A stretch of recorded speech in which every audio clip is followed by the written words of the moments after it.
India, south Africa இடையில தற்போது 2 போட்டிகள் கொண்ட டெஸ்ட் தொடர் நடைபெற்று வருது. இந்த தொடர் முடிந்த பிறகு 2 அணிகளுக்கும் இடையில 3 போட்டிகள் கொண்ட ஒருநாள் தொடர் நடைபெற உள்ளது. முதல் ஒருநாள் போட்டி நவம்பர் 30ஆம் தேதியும், அடுத்து டிசம்பர் 3 மற்றும் 6 ஆகிய தேதிகள்ல போட்டிகள் நடைபெறுமா. இந்த போட்டிகள் ராஞ்சி, ராய்ப்பூர் மற்றும் விசாகப்பட்டினத்துல நடைபெறும் அப்படின்னுமே அறிவிக்கப்பட்டிருக்கு. சமீபத்துல இந்த ஒருநாள் தொடருக்கான இந்திய அணியை பிசிசிஐ அறிவிச்சாங்க.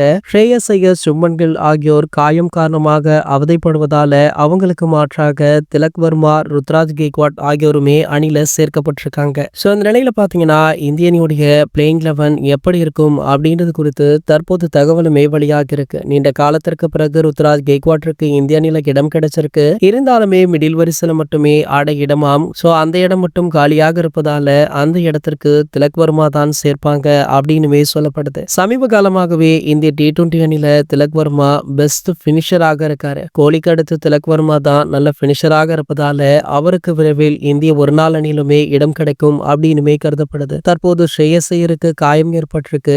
அதனால திலக் வர்மாவை சேர்த்திருக்காங்க. சோ இந்த அணியில இந்தியாவுடைய உத்தேச 11 அணி ரோஹித் சர்மா, SSV ஜெய்ஸ்வால், விராட் கோலி, திலக் வர்மா, KL ராகுல், ரிஷப் பண்ட், வாஷிங்டன் சுந்தர், ரவீந்திர ஜடேஜா, அஷித் ராணா, குல்தீப் யாதவ், அர்ஷதீப் சிங். சோ இந்த 11 அணி தான் பாத்தீங்கன்னா முதல் ODI போட்டியில அதிரடியாக களமிறங்க உள்ளாங்க அப்படின்ற தகவல் தற்போது வெளியாகி வைரலுமே ஆகிட்டு இருக்கு. இது போன்ற செய்திகளை பற்றி நீங்க உடனே தெரிஞ்சுக்க நம்மளுடைய சேனலை மறக்காம சப்ஸ்கிரைப் பண்ணிக்கோங்க.